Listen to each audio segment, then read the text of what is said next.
महाभारतातील एक अप्रतिम कथा आहे ज्यात शिकण्यासाठीची धडपड दिसते। त्या कथेचे नाव आहे घेरेब एकलव्याची कथा।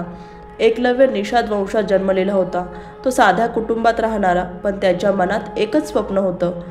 तो धनुर्विद्येत पारंगत होऊन सर्वश्रेष्ठ धनुर्धर व्हायचं होतं। एक दिवस त्याला द्रोणाचार्यांची ख्याती ऐकू आली की ते धनुर्विद्येचे अद्वितीय शिक्षक आहेत। एकलव्य उत्साहाने गुरु द्रोणाचार्यांकडे गेला। त्याने विनंती केली, गुरुजी, मला तुमच्याकडून धनुर्विद्या शिकायची आहे। पण द्रोणाचार्यांनी त्याला नाकारले, कारण एकलव्य क्षत्रिय नव्हता। त्यांच्या राजकीय आणि सामाजिक जबाबदाऱ्या होत्या। ते फक्त राजघराण्यातील मुलांना शिकवत होते। एकलव्य खूप दुःखी झाला, पण त्याने नाउमेद होण्याऐवजी ठरवले, गुरुजींनी मला शिकवलं नाही तरी मी स्वतःला शिकवेल। जंगलात जाऊन एकलव्याने द्रोणाचार्यांचा एक मातीचा पुतळा बनवला आणि त्यांना मनोमन गुरु मानले। तो रोज त्या पुतळ्यासमोर उभा राहून साधना करू लागला। त्याच्या शिकण्याची ही जिद्द खूप कौतुकास्पद होते। त्याच्या शिकण्याचा हा जिद्दी प्रवास खडतर होता। कधी पाऊस पडायचा, कधी जंगलातले प्राणी त्रास द्यायचे, पण एकलव्य थांबला नाही। त्याच्या चिकाटीमुळे तो हळूहळू धनुर्विद्येत पारंगत झाला। एक दिवस गुरु द्रोणाचार्य आणि कौरव पांडव शिकारीसाठी जंगलात गेले। तिथे एका कुत्र्याचा भुंकण्याचा आवाज ऐकू आला।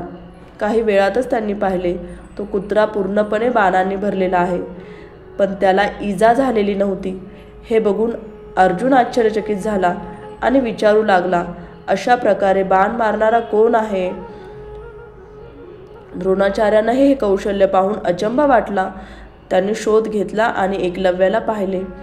एकलव्याने प्रसन्न होऊन त्यांना नमस्कार केला। द्रोणाचार्यांनी विचारले, तुझी धनुर्विद्या खूप कौतुकास्पद आहे, पण तू ही विद्या कोठे शिकलास? एकलव्याने त्यांना आपली सर्व कथा सांगितली। द्रोणाचार्य त्याच्या समर्पणाने प्रभावित झाले, पण त्यांना भीती वाटली, एकलव्याच्या कौशल्यामुळे अर्जुन मागे पडेल। त्यांनी अर्जुनला वचन दिले होते की अर्जुन हाच या विश्वातील सर्वोत्कृष्ट धनुर्धारी बनेल। तसेच ते एक राजगुरू होते, राजघराण्यातील मुलांना शिकवत होते आणि त्याचबरोबर एकलव्य क्षत्रिय नव्हता, त्यामुळे त्याची ही धनुर्विद्या त्यांना मान्य नव्हती।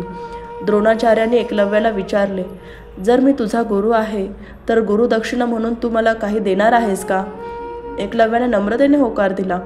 तेव्हा द्रोणाचार्यांनी त्याच्याकडून त्याचा अंगठा मागितला। एकलव्याला हे ऐकून खूप धक्का बसला। त्याला माहीत होते, अंगठ्याशिवाय तो धनुर्विद्या करू शकणार नाही, पण तरीही तो म्हणाला, गुरुजी, तुमचं ऋण फेडण्यासाठी काही करायला तयार आहे।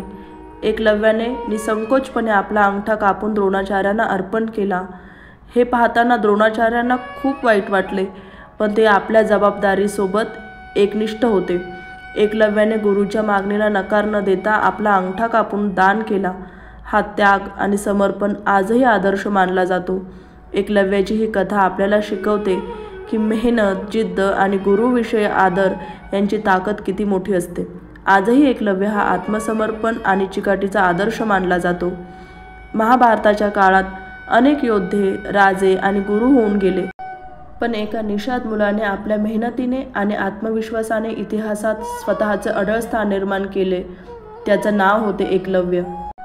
एकलव्याची ही कथा आपल्याला शिकण्यासाठीची धडपड कशी असते आणि त्यासाठी कसे प्रयत्न केले पाहिजे हे सांगते, आणि एकलव्य हा आपल्या सर्वांसाठी एक आदर्श ठरतो।